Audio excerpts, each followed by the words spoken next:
Halo semuanya, di video sebelumnya kita sudah membahas mengenai pengantar analisis regresi berganda, maksud dari regresi berganda dan juga uji asumsi klasik. Hal-hal yang perlu dilakukan sebelum melakukan analisis regresi berganda. Bagi teman-teman yang belum melihat video sebelumnya, silakan cek video sebelumnya sebelum melanjutkan ke video ini. Silakan disimak.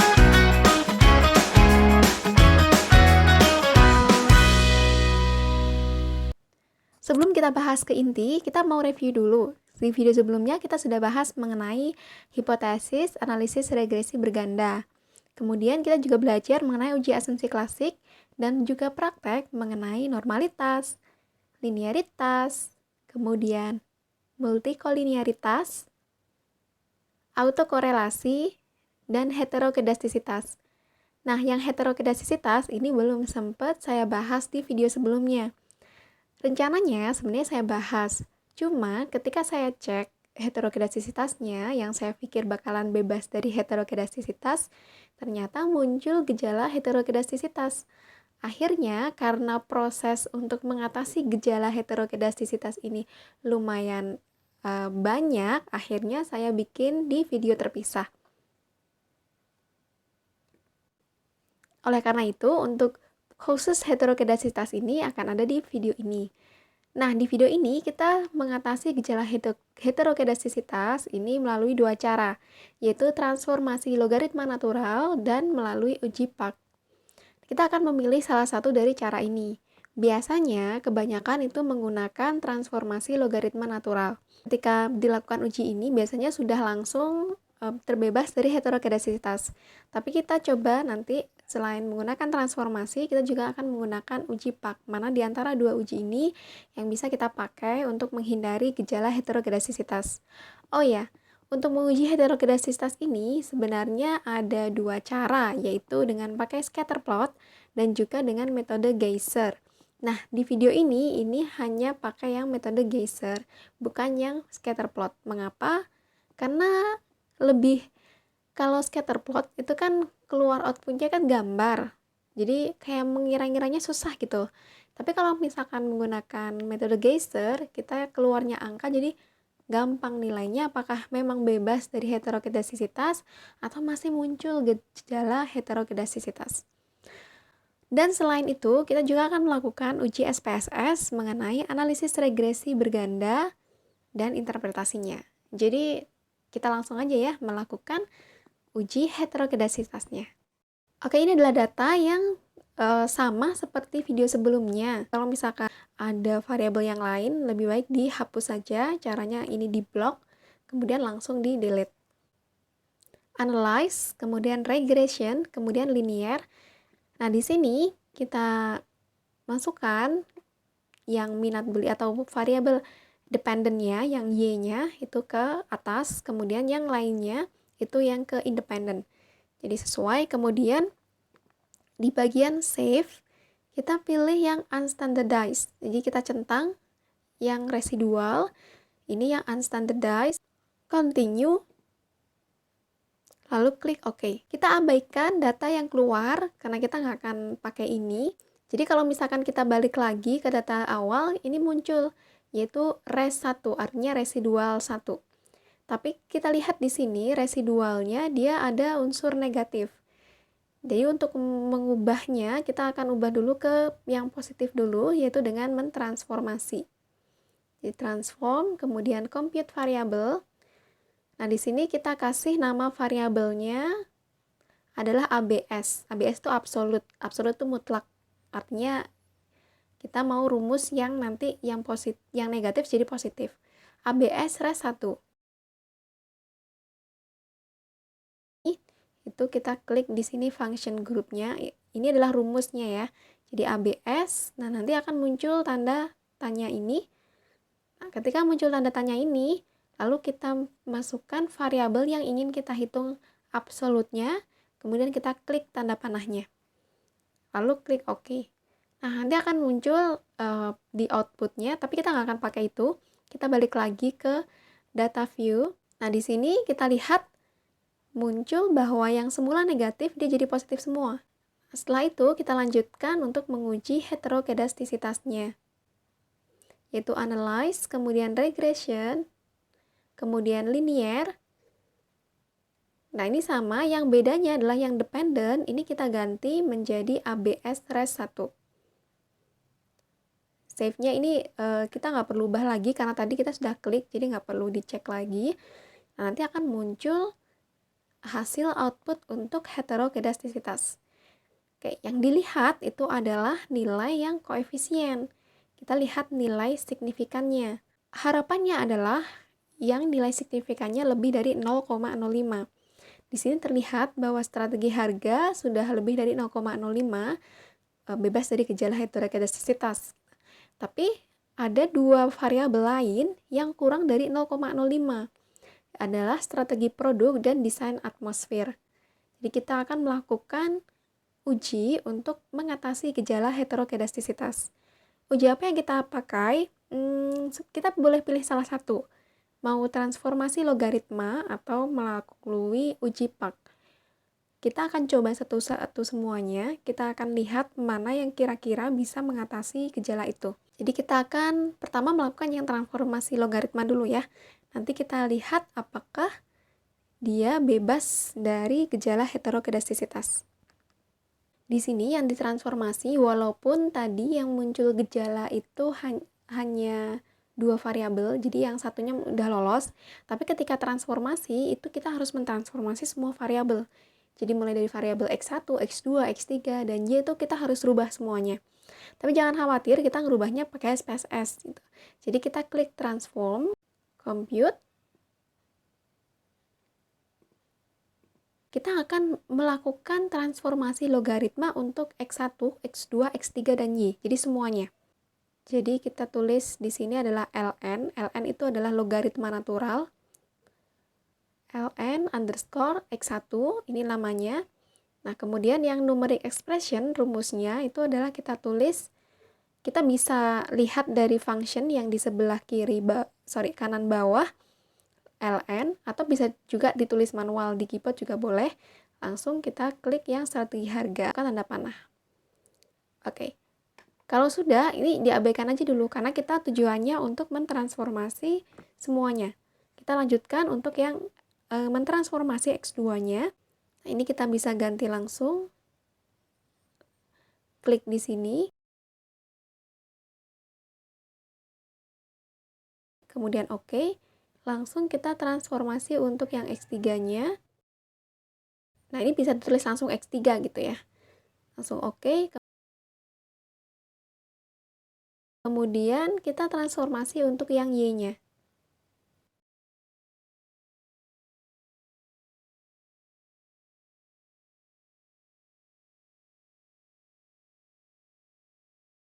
Kita balik lagi ke outputnya. Di sini kita lihat ada ln X1, X2, X3, dan Y. Ini adalah data baru. Data inilah yang nantinya akan kita uji lagi heterokedastisitasnya. Jadi setelah ditransformasi, apakah masih muncul gejala heterokedastisitas? Nah, kita klik analyze, kemudian regression, linear. Oke, kita reset semuanya. Jadi yang kita masukkan adalah ln Y sampai yang dependent, kemudian independent yang ln X1 sampai X3. Sama seperti tadi, residual, unstandardized, kemudian klik OK. Kita balik lagi, di sini ada res 3. Nah, seperti tadi, ketika ada residual seperti ini, tadi kita menggunakan transformasi, yaitu untuk menghitung absolutnya. Transform, compute, oke, kita target variabelnya. Yang kita targetkan adalah residual 3, absolut, nilai mutlaknya, underscore, res 3 ini ya. Underscore, res 3. Ini namanya biar sesuai, jadi biar kita nggak bingung. Kemudian untuk numeric expression-nya, kita bisa tulis langsung ABS, kurung buka. Nah, ini yang unstandardized residual 3-nya. Kita klik OK. Oke, kita abaikan datanya. Ini adalah hasil dari absolute residual ketiga.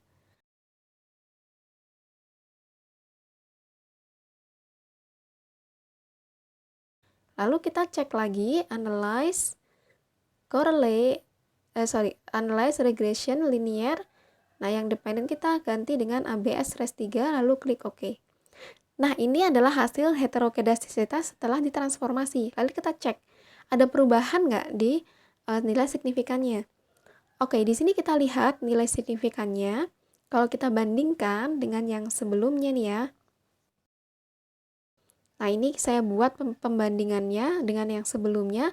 Kita coba lihat perbandingannya. Kita lihat di sini, ternyata kita kan harapannya bahwa strategi produk dan desain atmosfer itu nilainya makin naik agar dia lebih dari 0,05. Tapi kita lihat di sini ternyata dia nilainya makin turun setelah ditransformasi. Artinya justru malah jauh dari jauh dari bebas heterokedastisitas gitu. Jadi dalam hal ini kita nggak bisa menggunakan transformasi logaritma natural. Kita akan menggunakan uji yang lain gitu. Tapi kalau misalkan nih teman-teman lihat ketika menggunakan transformasi logaritma natural, nilai signifikannya itu bertambah, maka diterusin aja. Berarti pakai logaritma natural aja. Tapi kalau misalkan nih yang logaritma natural nambah tapi masih sedikit, dilanjutin aja, ditransformasi lagi sampai gejala heterokedastisitasnya itu bebas dari heterokedastisitas. Oke, karena di kasus kali ini kita gagal untuk menggunakan transformasi logaritma natural, maka kita langsung saja menggunakan uji Pak. Kita hapus semua ya, biar enak, nggak terlalu banyak output data yang kelihatan. Ini kita akan melakukan uji Pak-nya. Langkahnya sama, analyze, regression, linear. Kemudian kita masukkan seperti tadi.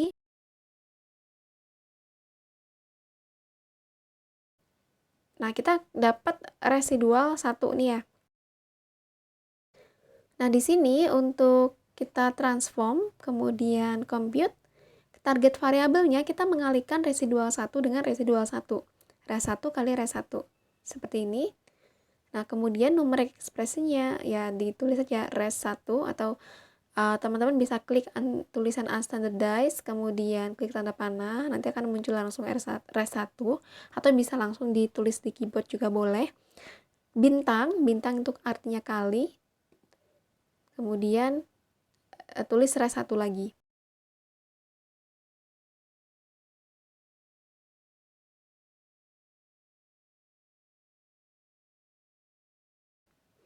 Nah, ini adalah hasil perkalian dari residual 1 kali residual 1.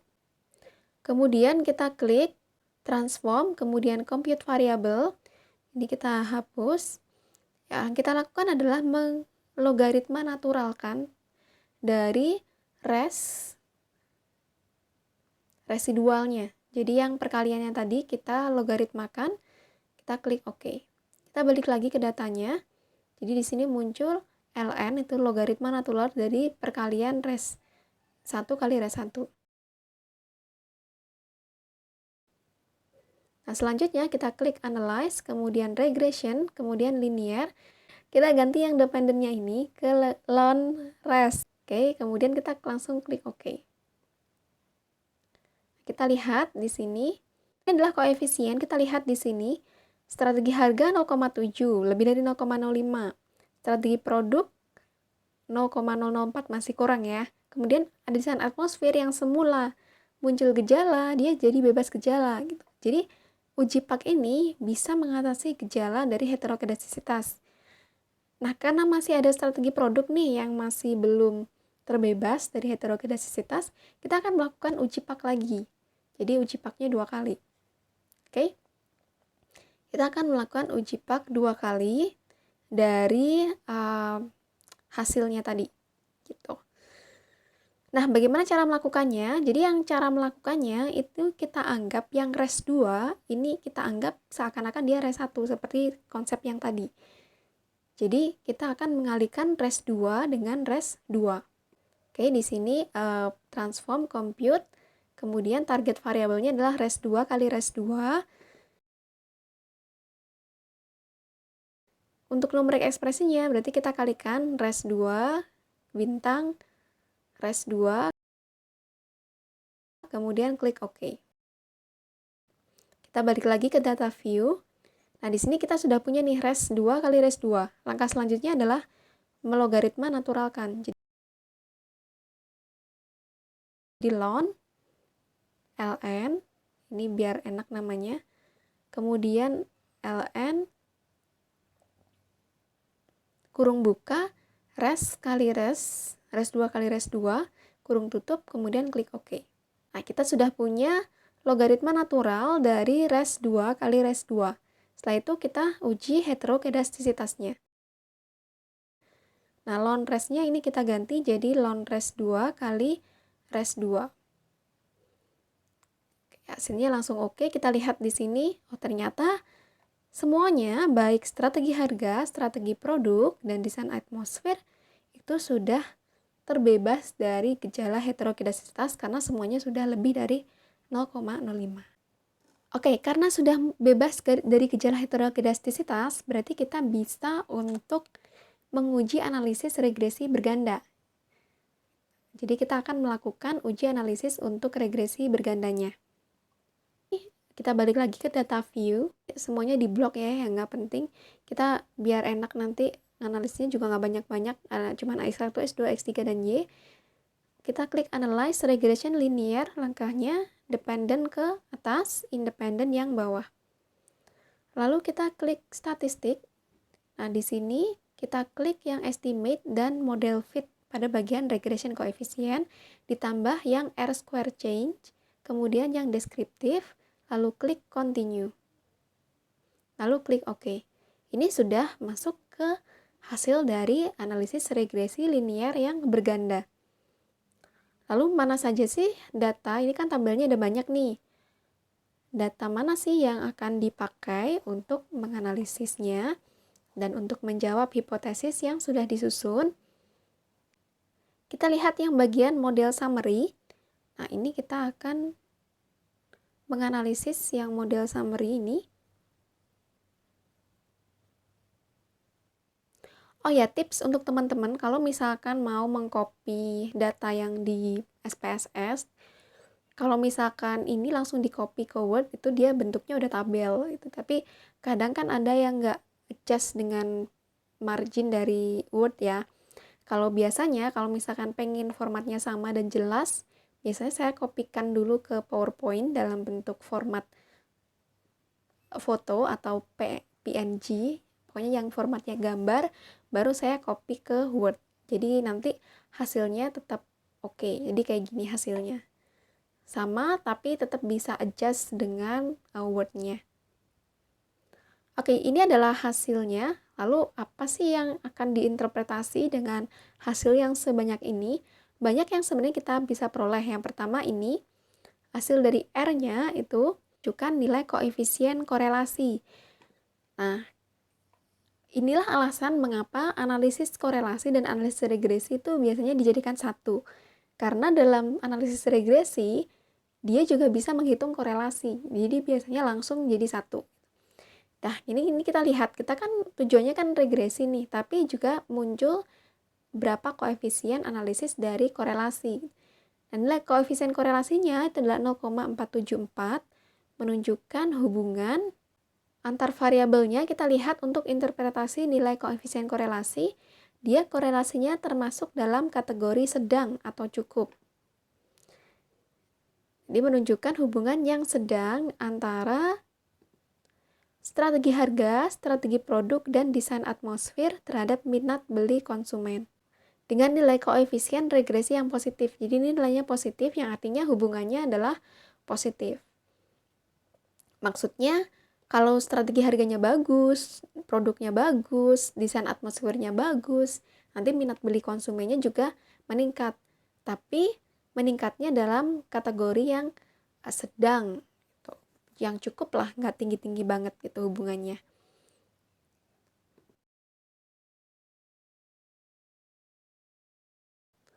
Oke, kemudian kita lanjut ke R-square. Nah, nilai R-square ini adalah nilai dari koefisien determinasi. Koefisien determinasi ini adalah seberapa pengaruhnya sih yang independen itu ke dependen. Nah, koefisien determinasinya ini adalah 0,224. Artinya bahwa secara simultan bersama-sama variabel strategi harga, strategi produk, dan desain atmosfer ini mempengaruhi minat beli konsumen sebesar 22,4%. Jadi dikalikan 100%. Sedangkan sisanya yaitu 77,6%. Nilainya ini dari 100 dikurangi 22,4. Minat beli konsumen dipengaruhi oleh variabel lain yang tidak teramati. Jadi gampangnya gini, ternyata strategi harga, strategi produk, dan desain atmosfer itu mempengaruhi minat beli itu sebesar 22,4% aja. Nah, yang sisanya yang mempengaruhi minat beli konsumen itu bisa saja dari variabel-variabel yang lain, yang bukan ketiga ini. Itu mungkin.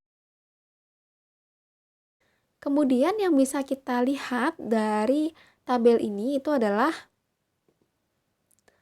score adjusted R-square, menunjukkan besarnya peran variabel independen dalam mempengaruhi variabel dependen. Ini sebenarnya sama dengan R-square, sebesar 20%. Skornya juga nggak beda-beda jauh.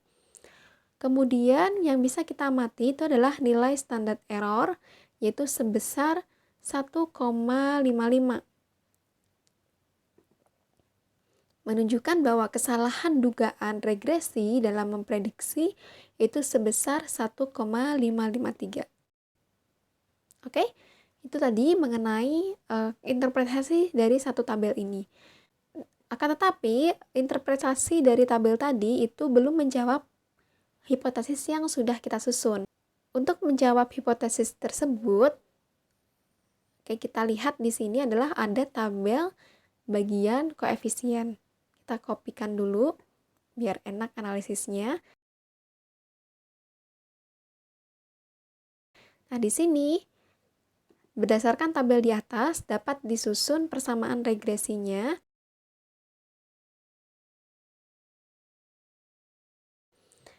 Ini adalah 9,143 min 0,207 X1 karena strategi harga adalah X1 plus 0,311 X2 plus 0,247 X3.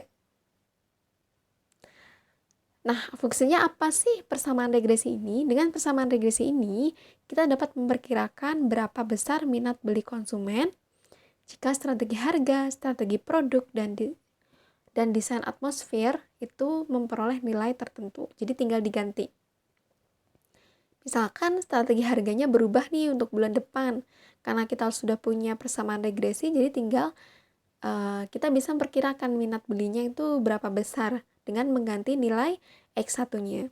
Demikian juga jika desain atmosfernya juga berubah, kita juga bisa mengetahui minat beli konsumen dengan mengganti nilai X2-nya. Oke, itu tadi untuk yang koefisien. Nah, pengambilan keputusan untuk hipotesisnya kita akan mengambil dari tabel yang sama koefisien tapi pada kolom yang signifikan. Ini adalah untuk pengambilan keputusan secara parsial. Jadi kita coba lihat di sini, berdasarkan tabel di atas diperoleh kesimpulan nilai p-value untuk strategi harga itu adalah 0,158. Kelihatan ya, lebih dari 0,05 artinya H0 diterima. Jadi semoga masih ingat ya untuk kriteria dari H0 dan HA untuk yang diterima dan ditolak. Menunjukkan bahwa tidak ada pengaruh strategi harga terhadap minat beli konsumen. Jadi secara parsial, strategi harga ini tidak mempengaruhi minat beli konsumen. Jadi mau strategi harganya kayak gimana juga, minat beli konsumen juga tetap bakalan sama. Kemudian untuk strategi produk sendiri, nilai p-value itu kurang dari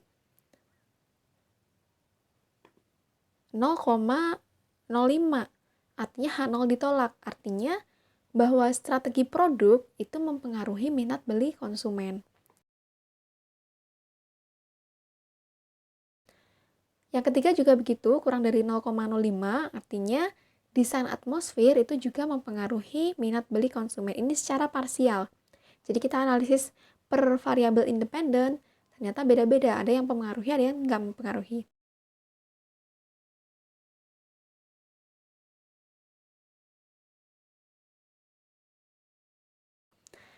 Lalu kita juga masih punya nih hipotesis yang keempat, yaitu untuk secara simultan. Kalau misalkan strategi harga, strategi produk, dan desain atmosfer ini dilakukan bebarengan, kira-kira mempengaruhi minat beli konsumen nggak ya? Nah, ini kita ambil dari tabel yang bertuliskan ANOVA. Di beberapa skripsi itu saya lihat, itu ada yang menuliskan dengan uji F. Nah, uji F ya sama ya uji yang tabel ini gitu. Oke, kita lihat di sini. Berdasarkan hasil pada tabel diperoleh nilai p-value itu 0,00 kurang dari 0,05, yang artinya secara simultan atau bersama-sama variabel independen yaitu strategi harga, strategi produk, dan desain atmosfer mempengaruhi minat beli konsumen. Kalau teman-teman mau pakai F-tabel juga boleh, jadi tinggal membandingkan F-tabel dengan skornya ini. Cuman agak ribet ya. Ya lebih baik lihat yang signifikannya aja sih. Nah, itu tadi mengenai bagaimana mengambil keputusan untuk melakukan analisis regresi berganda. Step-stepnya lumayan banyak ya.